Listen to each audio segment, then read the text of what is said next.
जितिया का व्रत हर साल आश्विन माह के कृष्ण पक्ष की अष्टमी तिथि को रखा जाता है। जितिया व्रत को जीवित पुत्रिका व्रत और ज्योतिया व्रत के नाम से भी जाना जाता है। व्रत मुख्य रूप से बिहार, झारखंड और उत्तर प्रदेश के कुछ क्षेत्रों में ही रखा जाता है। माताएं अपनी संतान के लिए निर्जला व्रत रखती हैं और भगवान जीमूतवाहन की विधि विधान से पूजा करती हैं।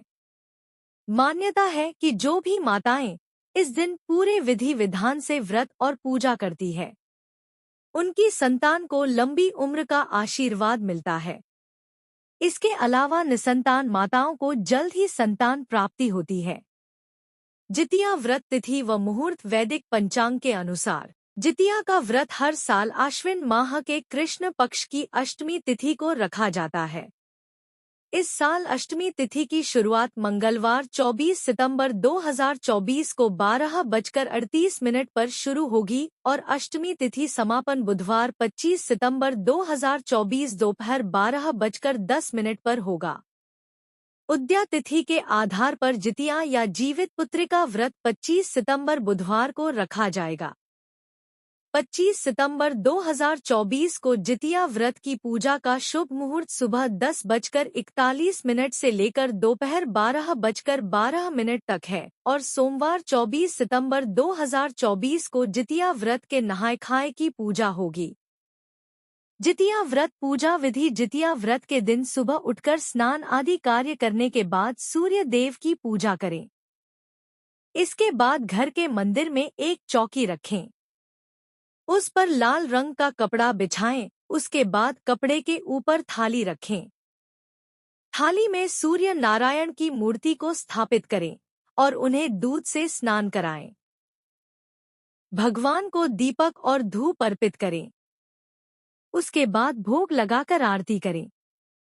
इसके बाद मिट्टी या गाय के गोबर से सियार व चील की मूर्ति बनाएं। कुशा से बनी जीमूतवाहन की प्रतिमा की पूजा करें। उन्हें धूप दीप, फूल और चावल अर्पित करें। जितिया व्रत संतान की लंबी आयु और उत्तम सेहत के लिए रखती है।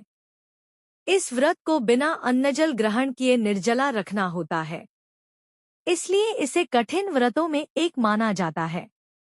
पंचांग के अनुसार जीवित पुत्रिका व्रत आश्विन महीने अश्विन मंथ के कृष्ण पक्ष की अष्टमी तिथि को रखा जाता है।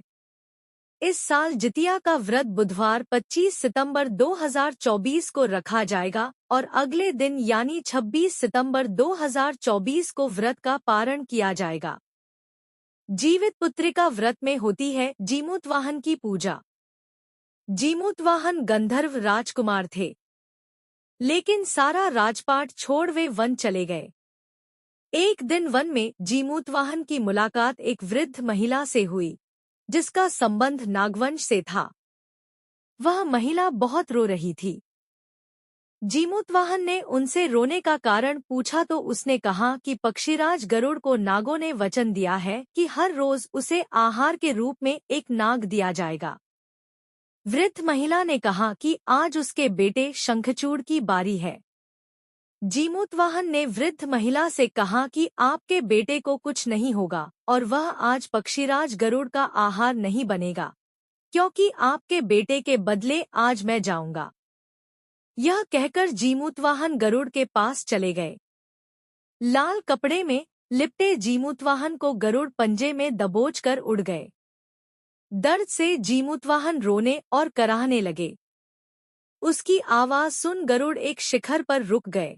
तब जीमूतवाहन ने गरुड़ को सारी बातें बताई, जिससे गरुड़ जीमूतवाहन की दया भावना और साहस देखकर बहुत प्रसन्न हुए।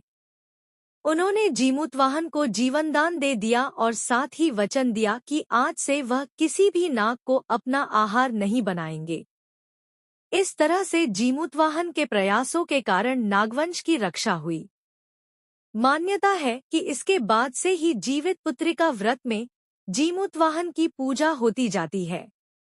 ऐसा माना जाता है कि जिस तरह जीमूतवाहन ने वृद्ध महिला से संतान शंखचूड़ के जीवन की रक्षा की, उसी प्रकार वे सभी माताओं के संतानों की रक्षा करेंगे और उनकी गोद कभी सूनी नहीं होने देंगे।